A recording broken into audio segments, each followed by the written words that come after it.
the ultimate state of nothing and how it constitutes being. That is our thesis. In other words, what is the relationship between being and nothing? Now, this relationship is the most fundamental relation in metaphysics. And it is also the two principles that constitutes the most basic concept in the human unconscious mind.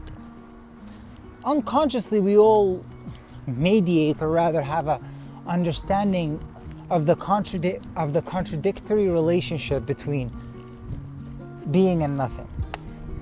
And nothing is the topic to talk about. And it is perhaps the most difficult topic.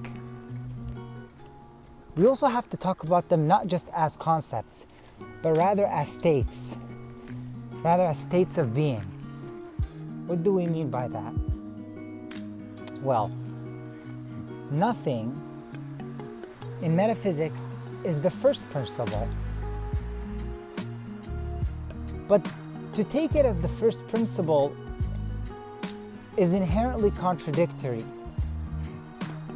First, we have to ask why in metaphysics is nothing the first principle?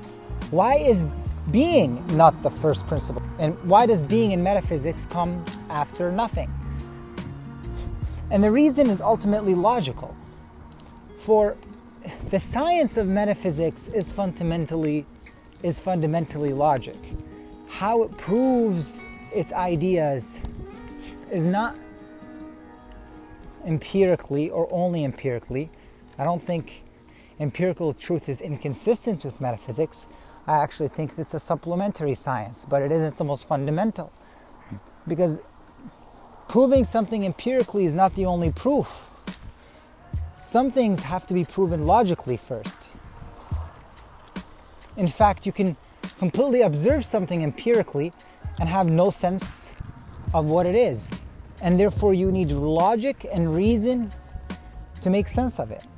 So logic is the tool of metaphysics. Why is nothing more fundamental than being? Surely, logically we say, well, to begin with nothing is an affirmative contradiction. You're affirming the very truth of the opposite claim that you are proposing. So if you say nothing, then the contradiction is that, well, that you just stated some kind of being. Even if that being is no thing at all, a predicate of nothing is non-being. Non-being is truly the inverse of being, or rather the opposite of being, and not nothing, because we just stated that in fact being and nothing are entirely consistent with one another and therefore presuppose each other, because to say that no thing exists ultimately arrived from somewhere that exists. You know what I mean? When you say nothing, well, that is simultaneously a kind of being.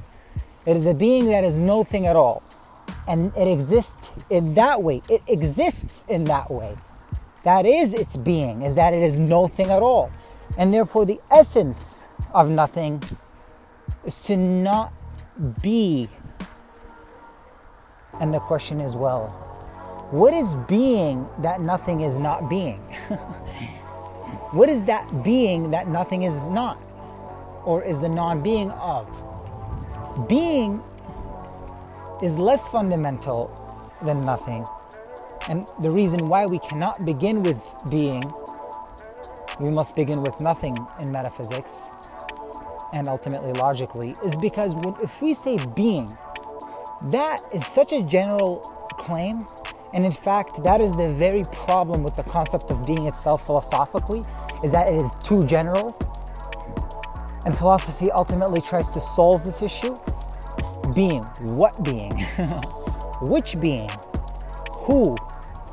Because ultimately there's an infinite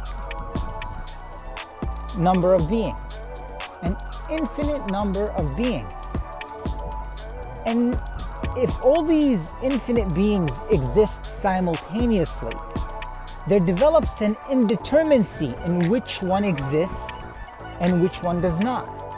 Hence the general concept of being and its problems. Its main problem is that, well, it's too vague. And therefore that vagueness and generality of being is simultaneously the definition of what it means for a thing not to exist. For what it means for a thing, what it means for a thing to non-be, or rather, what it means for nothing. And in this way, nothing and being are exactly alike, in that they are both indeterminate. The only difference between them is that nothing when nothing is a generality and therefore a universality, it is not any specific thing at all, and therefore it is shared as this common feature of all things, that it is none of them. But when being is a universality, it is precisely everything and anything, just not a specific particular thing. If we inverse this relation and say, well, if we say being is something particular, then being is shared in each and specific kind of being. All things that are different exist and therefore are beings, and therefore partake in this general concept of being that they are categorized under, while nothing asunders into its own particular version, which is ultimately what the ancient Greeks, the pre-Socratics, took void to be. Void is the physical manifestation of non-being. It is the place which exists one for one for every being. Every being falls within a void. All things are disclosed within a void. It's present at every single observation of a thing. And ultimately, the very first atom, the very first object, we say, the object which cannot be broken down any further and is at the base of all things, constituting all physical objects, ultimately what we know as the atom is this discrete measure of nothing, or rather non-being.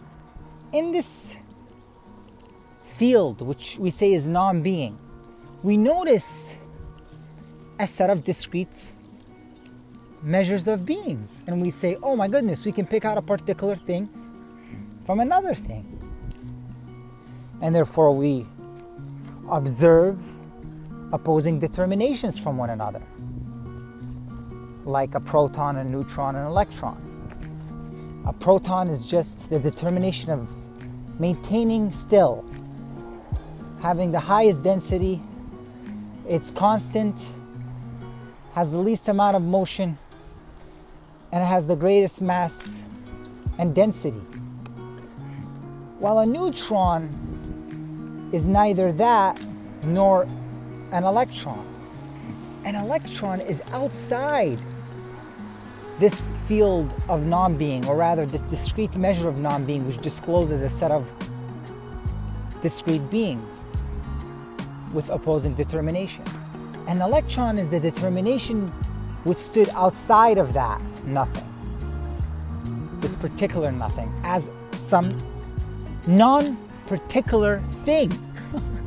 An electron is at every point simultaneously appearing and disappearing, and very difficult to determine the state and condition and form of.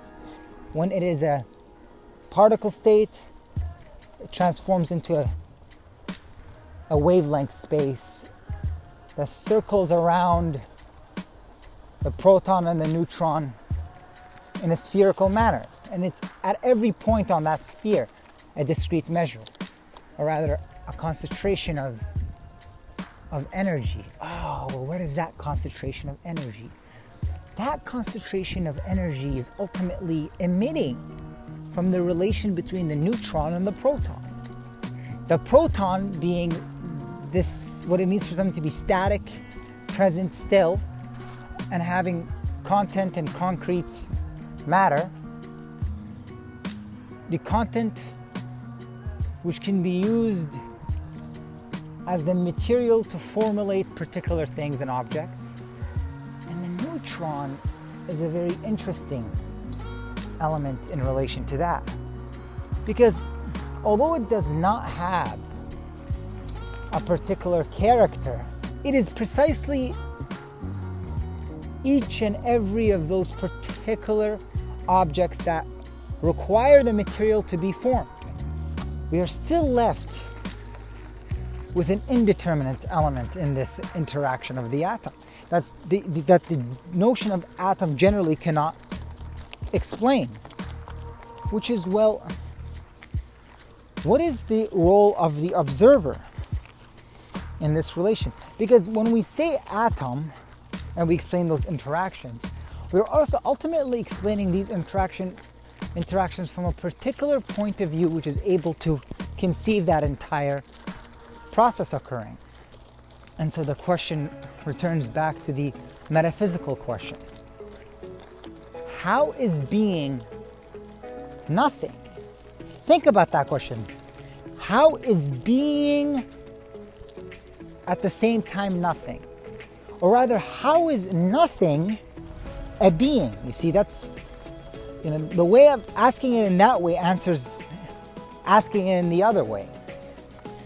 Because when we ask, how is being nothing, we're assuming that nothing is being a certain kind of way. Or at least it's being and not itself. But when we ask, well, how is nothing being? Well, we're trying to explain in what way nothing is a being, you see. How is it a being? Let's assume that it is the most primal and the first and the most fundamental position of the observer. Ultimately, the first state of consciousness itself. The first state of consciousness itself is nothing. It is no thing. Not anything at all. It's just plain. And this realization that it is no thing at all ultimately manifests in the first principle of logic, and therefore the birth of reason, the principle of identity. I identify. This thing identifies as nothing. And therefore that is the first instance of being. But it's still left, it's still left outside of itself, not knowing what it is, because it is not anything. It's still this nothing. Even though it developed identity that this nothing is itself, and therefore it became this no thing at all. What is the next condition? Well, the next condition is already the first, which is that it is now a thing. But not within itself, because within itself it's no thing. And therefore it looks outside of itself. Oh, outside of myself.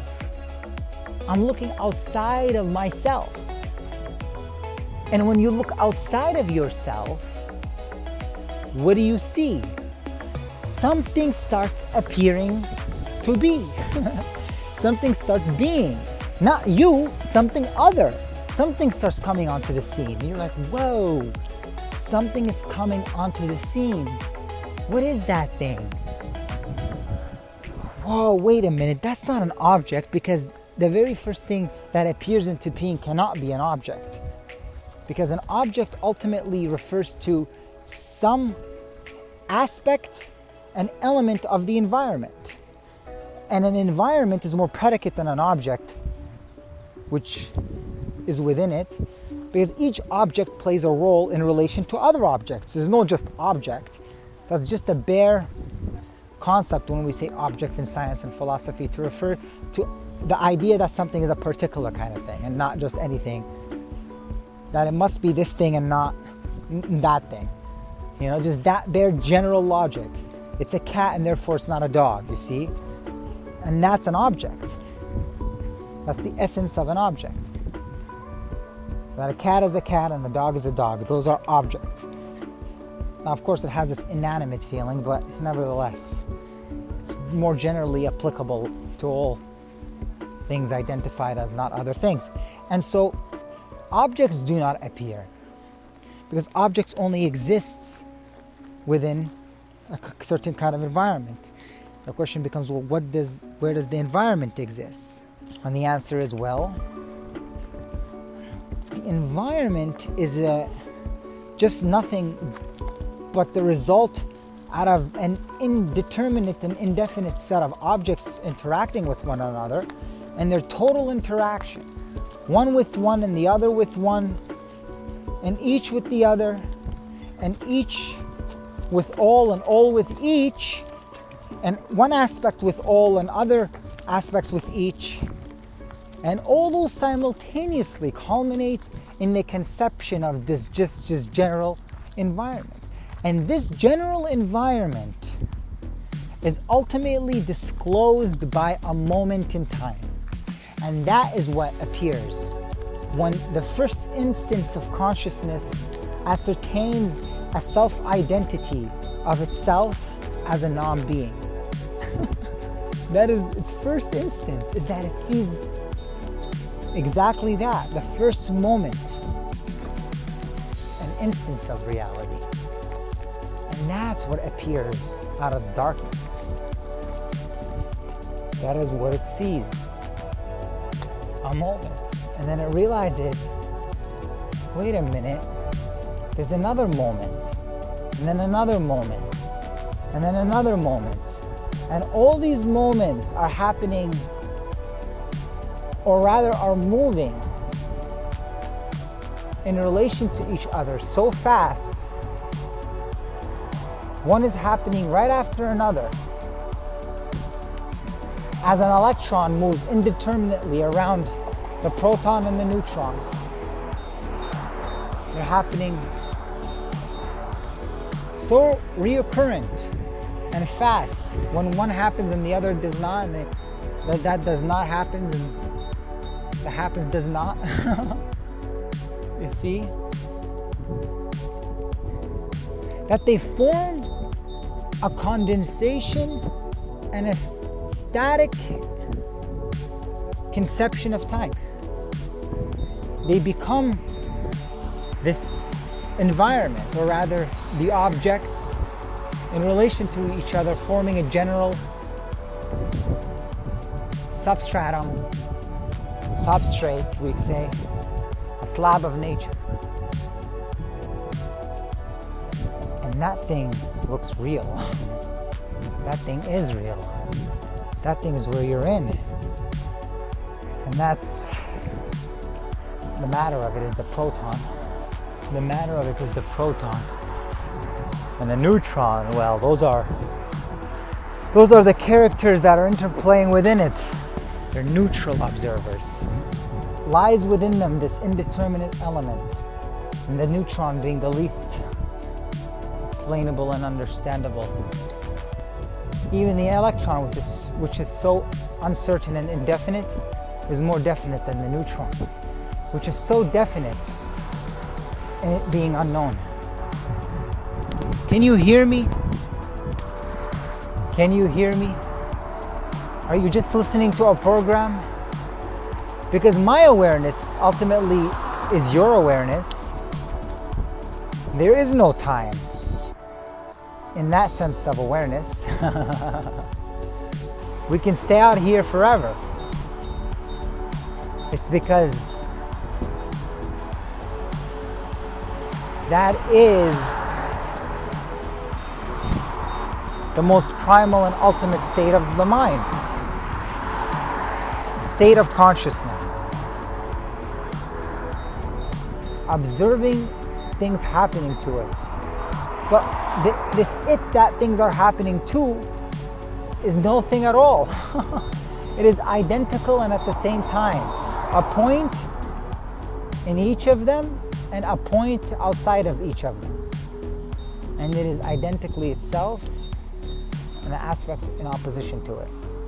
It begins off general, and then it realizes everything particular, reoccurring after another.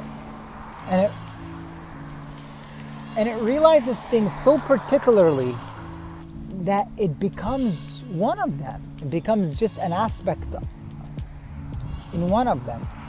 And therefore its conception of everything becomes limited to the particular place and position it ultimately became limited to by the conception of that particular point. It became identical with. It still is ultimately all things, but it can't be ultimately all things because ultimately all things has no character. And so it must be a particular thing among particular things. Each are not all things, for all things has no character. But it does have the character of being each and every one of them, but none of them at all. And so where does this circular reasoning brings us to? What conclusion does it bring us to?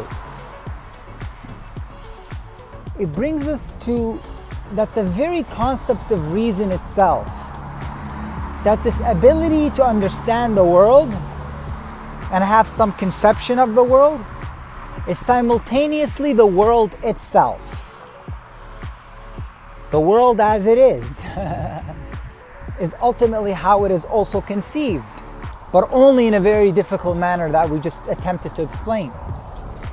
Because it is not just that easily stated. It is easier said than done. Put it that way. Because it is inherently complex and complicated. And so when we say, where does this circular reasoning brings us to? The human fallacy assumes that that is an error of thinking. That circular reasoning is, just a fallacy of logic and thought. But do you know that circular reason is actually a valid argument in logic, and that it is not invalid? It's because structurally it could still lead to true conclusions. We just don't like the soundness of it because we say, well, you're affirming what you're trying to prove. You know? Well, of course you have to do that in order to prove it. But then they say, well, you're taking the conclusion as the beginning. You're stating what you're supposed to arrive at the conclusion in the very introduction, at the very beginning. And so you're assuming what you're trying to prove.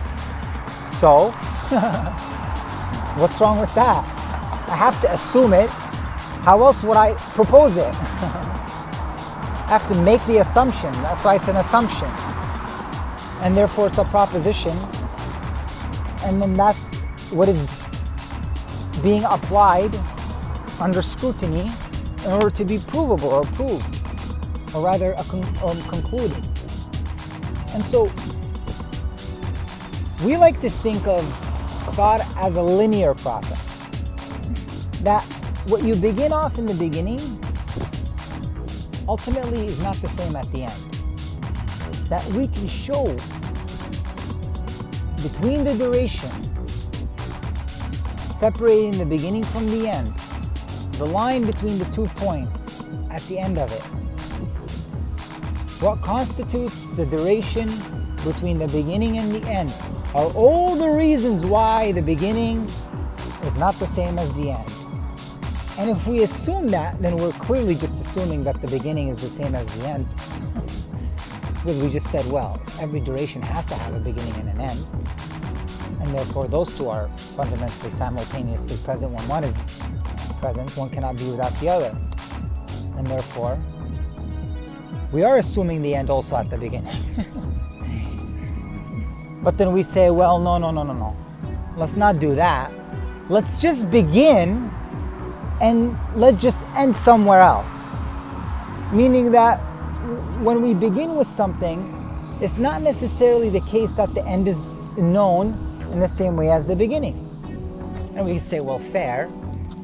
But did you see how now you just also assumed, when you assumed that there's a beginning, that it has also must come to an end? If you assume that there's a beginning but no end, now we're getting a little bit more complicated. Because then you have to say, wow, there's a beginning, but then there's, after that, no end. It just keeps going forever. And that is completely contradictory in its own respect. And in fact, might be logically flawed.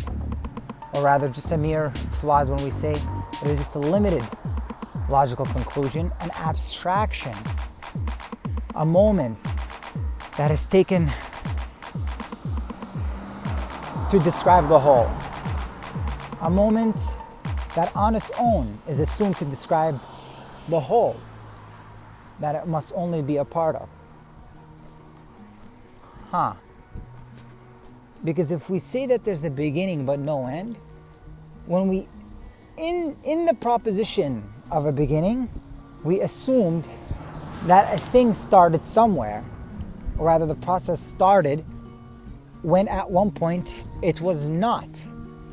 It is being when at one point it is non-being. And therefore, if we say that that's the case, it must have started and therefore it was at one point not started or not existing and now it exists, well then we assume the end of some other process, or that end of related to the beginning of itself. So you can't separate the beginning from the end, or the end from the beginning. You cannot assume a separation in the sense of an elimination of one when the other is present. One cannot be eliminated when the other is present. And therefore our thought and our logic is by nature circular. And that is the solution, that is its capacity. You see, that is the atom exhibiting that spherical form that we observe empirically, and it looks like just this mass of energy. But this mass of energy is the very generative process from where the moment comes out of. When you're looking out into an atom, the processes that we observe as an electron exhibiting these concentrated bursts of energies randomly somewhere coming from somewhere. And this density behind it that has always a certain weight, but is infinitely every kind of weight.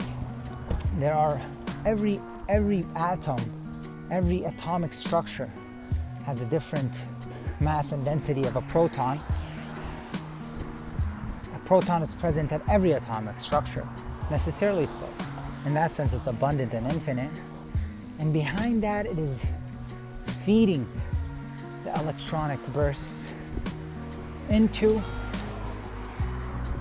some kind of neutral conception, a resolution that we can pick out and see as a particular event as it comes closer and closer to the field of consciousness and into the mind of the observer.